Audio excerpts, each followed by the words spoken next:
En 2026, certains étudiants pourraient perdre une aide cruciale pour leur logement, les APL. Et vous allez voir pourquoi cette réforme fait déjà polémique. On vous explique. En attendant, abonne-toi pour plus de contenu sur la vie étudiante. Aujourd'hui, c'est près de 5,6 millions de foyers qui touchent une aide au logement pour un coût global de 15,6 milliards d'euros. Mais le prochain budget pourrait bien changer la donne. Selon un projet laissé par François Bayrou avant son départ de Matignon et repris par le nouveau Premier ministre Sébastien Lecornu, les étudiants rattachés aux 20% des foyers fiscaux les plus aisés ne pourraient plus bénéficier des APL. Concrètement, si vos parents font partie de cette catégorie, vous seriez automatiquement exclu du dispositif, même si vous êtes étudiant sans revenu. Mais ce n'est pas tout.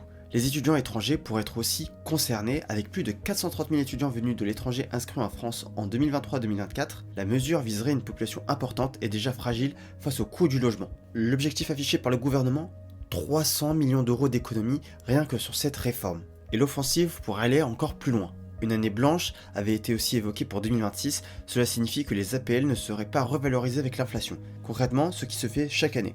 En clair, les loyers continuent d'augmenter mais les aides, elles, resteraient figées. Selon le Sénat, cette mesure permettrait d'économiser entre 5 et 15 milliards d'euros. Alors, faut-il sacrifier le pouvoir d'achat des étudiants pour réduire le déficit public? La question risque de faire beaucoup de bruit dans les semaines à venir. Et vous, qu'en pensez-vous? Dites-le nous en commentaire et abonnez-vous pour plus d'actu étudiante.